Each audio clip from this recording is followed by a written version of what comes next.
Almost మీరు ఎట్లాంటి issues అయినా ఇండస్ట్రీ పరంగా కావచ్చు, పొలిటికల్ పరంగా కావచ్చు, ఎలాంటి ఇష్యూస్ అయినా చాలా స్పష్టంగా చాలా విశ్లేషణ చేసి చెప్తూ ఉంటారు. అట్లాగే అల్లు అర్జున్ ఎపిసోడ్ని ఎట్లా చూస్తారు సార్? ఓవరాల్ ఎపిసోడ్ని, అందులో కూడా అసలు రాష్ట్ర ప్రభుత్వం ఎందుకు ఇంత పర్సనల్గా ఆయన ఇష్యూని తీసుకొని ఇలా నడిపించింది అంటారు? కక్షపూరితం అంటారా, లేదంటే చేసింది కరెక్టే అంటారా? ఎట్టి పరిస్థితుల్లో ప్రభుత్వం కరెక్ట్ అనలేము. ఎందుకంటే అక్కడ సమన్వయ లోపం పోలీసులకి మేనేజ్మెంట్కి జరిగింది. నిన్న కూడా కోర్టులో వాళ్ళు ఏం చెప్పారు, మేనేజ్మెంట్ మేము పోలీసులకి అర్జున్ వస్తున్నాడని ఇన్ఫామ్ చేశాం.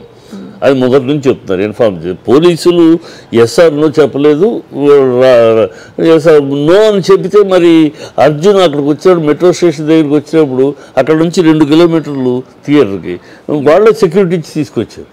మీరు సెక్యూరిటీ ఇవ్వనప్పుడు సార్ మీకు పర్మిషన్ లేదు సార్ మీరు వెళ్ళిపోవాలంటే వెళ్ళిపోయాడు, అక్కడ నుంచి థియేటర్ దాకా వచ్చేవాడు కాదు కదా.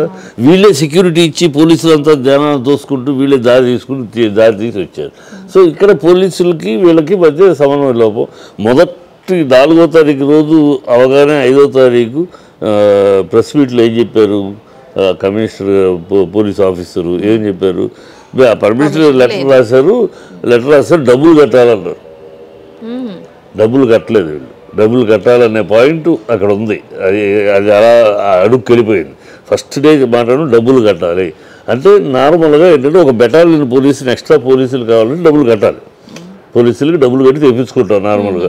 ఎక్స్ట్రా మామూలుగా వాళ్ళు పంపించే సెక్యూరిటీ కాకుండా వాళ్ళకి స్పెషల్గా కావాలి అని అంటే డబ్బులు కట్టాలన్నమాట. అది వీళ్ళు డబ్బులు కట్టమని అడిగితే వీళ్ళు కట్టలేదా, లేదు వాళ్ళు కట్టమంటే వీళ్ళు వెనకడుగు వేశారా, ఏదో క్వశ్చన్ మార్క్ ఇద్దరు మంది సమానంలో. అందులో పర్మిషన్ ఇవ్వటం లేదు అని నో అని రిటర్న్గా ఇవ్వలేదు, ఎస్ అని రిటర్న్గా ఇవ్వలేదు. సో అక్కడ కన్ఫ్యూజన్ జరుగుతుంది. దానికి అర్జున్కి ఏ సంబంధం? అర్జున్ మీరు పోలీస్ పర్మిషన్ లేవు, అతను చెప్పకుండా వచ్చాడు లేదు అంటే మీ చేతిలోనే ఉంది, వెళ్ళిపోమంటారు. అంతకుముందు దేవరా ఫంక్షన్ కూడా అంతా రెడీ అయిపోయి ఇంకో గంటలో ప్రోగ్రామ్ స్టార్ట్ అవుతుందనుకన్నా పోలీసులు వెళ్ళి సార్ మీరు అన్న 50-70 వేల మంది కాదండి 2 లక్షల మంది జనాలు బయట అంతా వెయిట్ చేస్తున్నారు, మేము కంట్రోల్ చేయలేము, మాకు సారీ మీరు క్యాన్సిల్ చేసుకున్నారు కదా ప్రోగ్రామ్. దేవరాలు అంటే 50 లక్షలు పోయింది ఆ రోజు, అన్ని అరేంజ్మెంట్ చేసినారు, క్యాన్సిల్ చేసుకున్నారు. సో అట్లా వెళ్ళిపోయేవాడు. తర్వాత ఎన్ని అబద్ధాలంటే ఇది ఎందుకని అంటే ప్రభుత్వం పచ్చి అబద్ధాలు. ఇంతవరకు నేను అనేక మంది సీఎంలు చూశాను. ఈ రేవంత్ రెడ్డి లాంటి ఒక సీఎంని నిస్సిగ్గుగా అసెంబ్లీలో అబద్ధం ఆడిన సీఎంని ఇంకేమైనా చూడాల. మా పచ్చి అబద్ధం.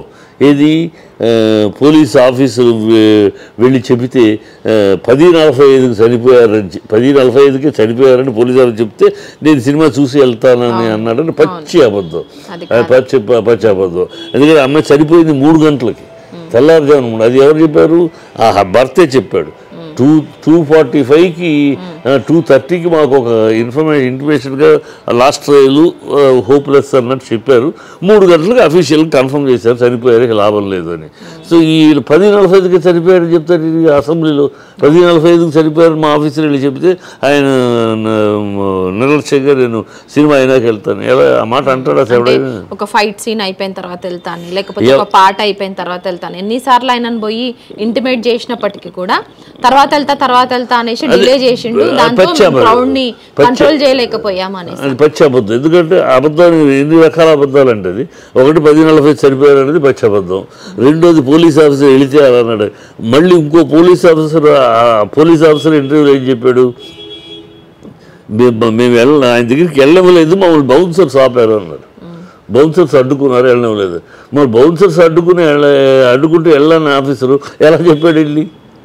సో ఇక్కడ అబద్ధాలు.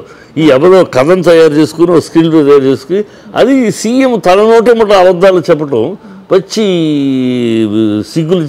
సిగ్గుమాలిన పని. అది ఒక అబద్ధాలు ఆడతారు రాజకీయ నాయకులు అన్నాక, అబద్ధాలు ఆడటం వాళ్ళ అయితే ఆడతారు. కానీ అసెంబ్లీలో పార్లమెంట్లో ఎందుకంటే అన్ని రికార్డ్ అవుతాయి కనుక దాదాపు అక్కడ అబద్ధాలు ఆడరు ఈ స్థాయిలో వాళ్ళు.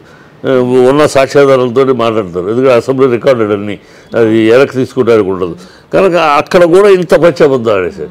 అది అబద్ధం ఆడటమే కాకుండా పర్సనల్ వెంజెన్స్ లేకపోతే ఒక వ్యక్తికి మీద పర్సనల్ వచ్చి ఆ వ్యక్తిని గురించి అంత హీనంగా మాట్లాడరు ఎవరు కూడా. ఏంటి అతనేం తురుముకానా, కాలు ఇరిగినాయా, చెయ్యి ఇరిగినాయా, కిడ్నీలు ఏమన్నా పోయి దెబ్బతిన్నాయా, ఏంటంటే అతను అని అంత హీనంగా మాట్లాడుతుంటే పర్సనల్గా విజయ్ అయితే మాట్లాడతారు ఎవరన్నా. ఇప్పుడు నేను చట్టం దాని ఏముందని జరిగింది చట్ట ప్రకారం చూసుకుంటాం, అంతేకాదు జరిగేది చూస్తారు, ఒకళ్ళకి న్యాయం ఇంకోళ్ళకి న్యాయం ఇంతవరకు మాట్లాడుతాం. పర్సనల్గా వ్యక్తిని గురించి అతని తురుముకానా